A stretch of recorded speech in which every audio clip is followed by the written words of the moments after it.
Okay, so I think before we start the presentation, I actually like to give a bit of context as to why I am here today. So I think before I actually agreed to do this presentation, I think when Wild Digital kindly, invited me to give a talk on to hire, buy, or rent, I actually thought to myself, first of all, do I deserve to be up here? Do I genuinely believe in the vision which I'm trying to sell with SoCar? So I asked myself the most important question, which is, first of all, why do I even do what I do at SoCar? Why did I decide to take on the SoCar mission 18 months ago? And the second question was, how do we get from where we were 18 months ago, from 0 cars, to where we are today, which is the biggest car sharing player in the whole of Malaysia? So let's start with the why. Right? The why I actually decided to move from an e-hailing company to a car sharing company was actually quite simple. Was because despite the rise of e-hailing, despite the rise of people getting used to pressing a button and actually being able to go from A to B, so many Malaysians still actually own a car. So let's just give a show of hands here, right? How many of you here have actually used the e-hailing service before? Just show of hands. Right, pretty much 90%. How many of you here still drive or own a car? Show of hands. There you go, right? Despite so many people being so used to pressing a button to get from A to B, they still see a need to actually own a car, or sometimes more than one car. And so I thought to myself, what role can SoCar play in Malaysia and Southeast Asia? And I think the answer to me is actually very simple. It's actually empower people to win in the smallest things and sometimes the bigger things in life. What I mean by that? What I mean by empowering you to win, it means the moments. Sometimes you want to go impress someone on a date. You want a nicer car. SoCar allows you to do that. Sometimes you want to pick up your family who's visiting, who has a lot of luggage, and you don't have a big car. SoCar allows you to do that. And even smaller things, like, I fought so hard to find my parking at work today, and I don't want to give it up. SoCar actually allows you to keep your parking for your own car and take a SoCar and go out for lunch. So it's whether these small moments or kind of bigger moments in life that we seek to empower you to still be able to win that despite maybe not owning a car or owning the right car. So I think the why is very simple. And I think the how is actually what I'm going to talk about today, which is a lot of people talk about tech platforms, big data, which is great, right? I think these are really big trends that all companies are embracing and should embrace. But I think fundamentally, what is behind the big data and the tech? To me, it's about people, right? Recently I've been on a roadshow, speaking to a lot of investors, and honestly, the question they ask me at the same time, it's all about my team. End of the day, do we have the right team to deliver that vision, to deliver on the how, to deliver on the why? And I think that's what I'm here to talk about today, which is when we talk about, AutoTech, new mobility, right? A lot of people like to talk about the words hire, buy, or rent. Right, I think all of us in this room are quite familiar with what that means from a mobility perspective, right? We hire a car before, rented a car, we bought a car, we probably hailed a car before.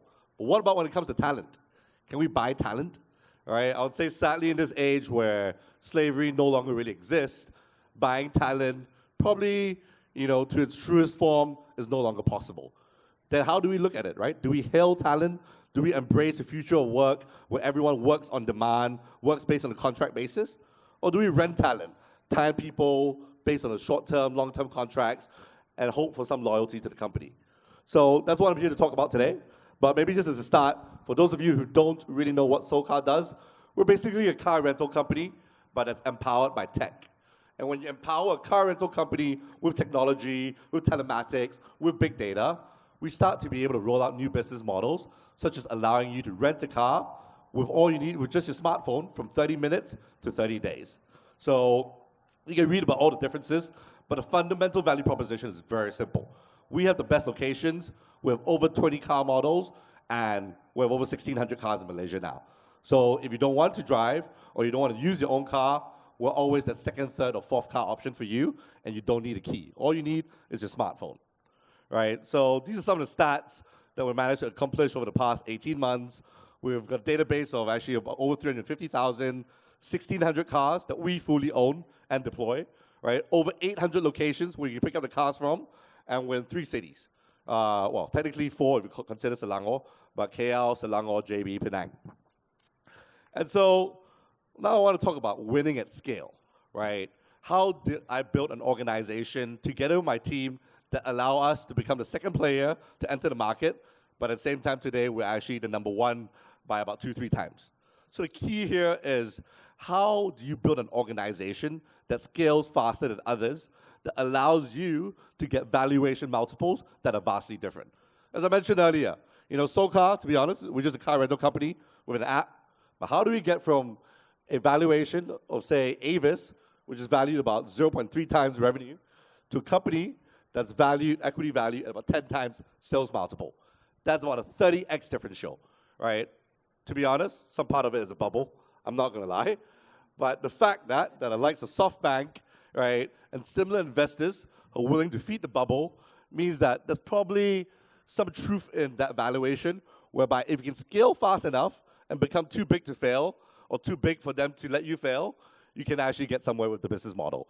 But before we get to that level, first of all, let's talk about how do we actually get the valuations and get the money in.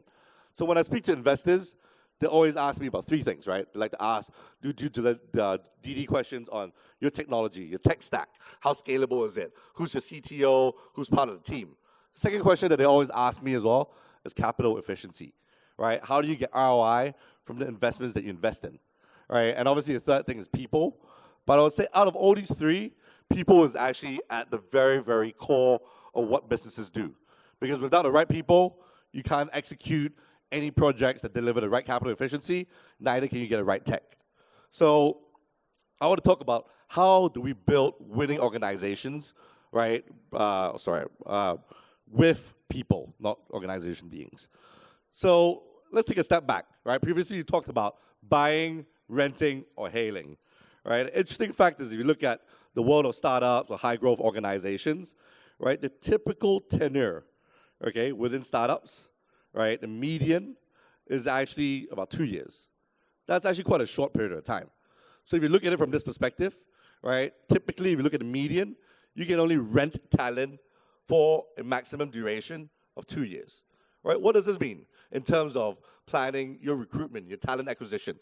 How much should you invest in your team, right? Because honestly, normally to onboard someone, it takes about 2-3 months, right? By the time someone can truly deliver value to your organization, you're looking about 4 to 6 months in. And that means from the moment that person's fully onboarded to the moment that person typically leaves, you have an 18-month runway, right? And I've been at SoCar now for just over 18 months. So the key here is, as organizations in this very competitive AutoTech world, how do we think about such issues, right? So one question is, okay, do we want to make employees feel like owners? Since we can't own employees, since we can't buy employees, what a lot of startups, right, including ourselves, and fast, high-growing organizations like to do is they give out equity, right? They give out options, right? So how many of you here work in companies which have dealt with options before, or RSUs? Just show of hands. Okay, not that many. But the key here is when companies try to buy, right, inverted commas, long-term loyalty to the company, they try to make the employees feel like owners, like they actually own a part of it, in hope to align their interests with the shareholders, right? I would say, in Silicon Valley, this probably works better because people get exposed to the hype.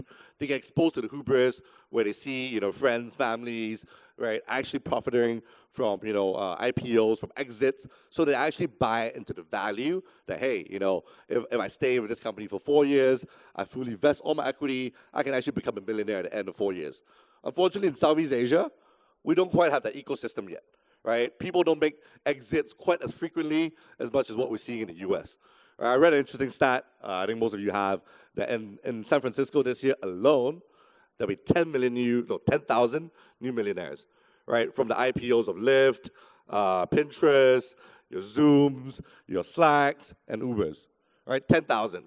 That's a pretty big figure, right? 10,000 new millionaires in 1 year alone, right? Unfortunately, not all startups get to benefit from that. So what is the option? How do we get people to actually feel that they own an interest in the company without necessarily just giving away equity in the company, right? In some sense, it's actually very, very similar to SoCar's mission.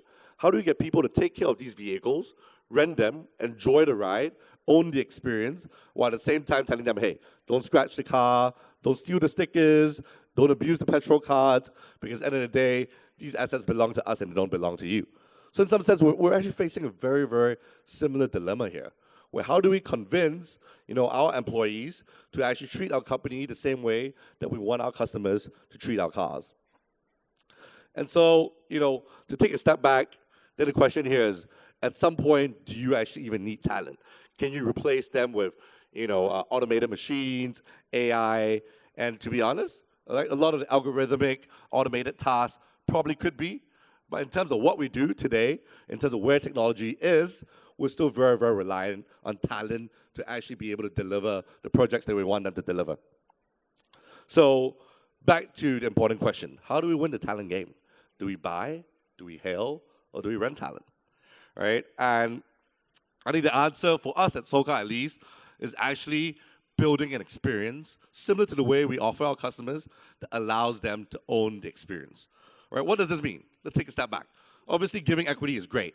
But once again, your shareholders have certain targets, you have certain dilution parameters that you don't want to, exceed. So the key here is building an experience where everyone feels that they have a stake in the individual outcomes and in the outcomes that you set for them. So whether it's in terms of their own growth, allowing them to dictate their own growth plan, having scheduling one-on-ones where you invest in their development, allowing them to work on projects despite whatever divisions they're in, where they can see immediate impact and get immediate feedback. And a performance culture is very, very important. And a part of that performance culture, I actually talk about, this slide, which is giving everyone who should have access to data, right? Because this is key.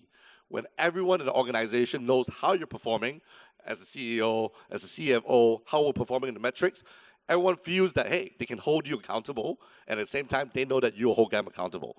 Right? One thing great about opening up data to everyone in the organization is that it also creates a flat layer that allows people to make decisions a lot faster.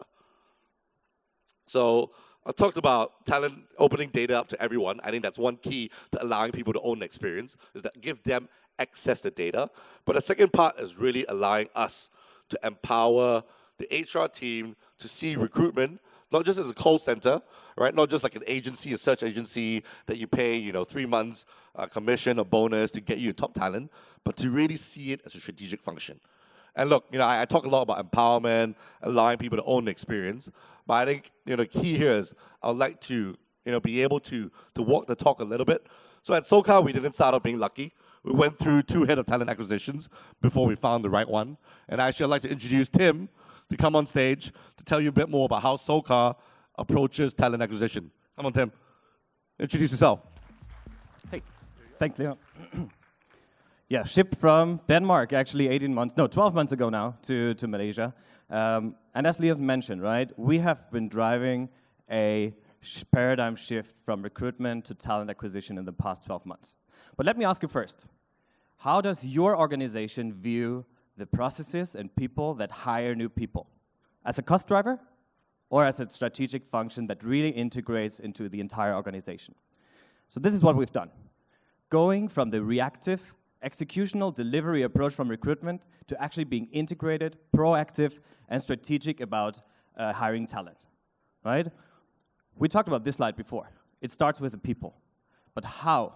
How does human capital, technology, and capital efficiency translate into talent acquisition? Let's see it. It starts with the people, as I said, right? Giving hiring managers full ownership of their pipelines, being in close collaboration with them, enabled by technology and the applicant tracking system, enables us to shorten the candidate gaps between the stages. How often have you heard about cultural fit in the past years? And don't get us wrong, we really truly believe in that cultural fit is important when you hire for talent in organizations. But what we have done is changing this paradigm to cultural add. So the prime metric of the SoCar candidate scorecard is always thinking about how does this person add into the culture or to the skill gap that we recruit for. Lastly, capital efficiency. Us as HR team, as talent acquisition team, we have full ownership of the human capital expenditures. And what we did was basically automizing our projection sheet for human hiring. And what we've done is basically, when we have a role to recruit for, is allowing us to enter the data from the time of the month to the budget to be eventually then project how this impacts our projection on a yearly basis. So how do we do that? Leon talked about data privileges. We, as HR team, have full access to the organization's performance. And that is not only performance of the individual employee, but actually access to the individual department's performance to identify skill gaps and to eventually bring forward recommendations to hiring managers, right? But there's always three approaches. One, can we actually automate the process? So can a machine take over? Two, can an existing employee, by promoting him, take the gap? Or three, do we actually hire for the new talent, right? And you might think, okay, how is this process scalable, right? But as you can see, in the past 18 months, we have grown 113 employees with a median active hiring time of 30 days. That's 30 days from opening the role to closing the contract and bringing the person on board. In-house hiring only me and my dear colleague, no hiring agency. And then the next question, of course, always occurs when it comes to tech. How does that translate into tech recruitment, right? Same story. You can actually hire tech with a median closing time of 32 days. And we have had a versatile role of CTOs, product managers, UI UX designers, and a range of developers. So, to conclude off, let builders build, right? Make yourself redundant as a person, automate the processes, but most importantly, think about what other means are there for efficient scaling. Thank you very much.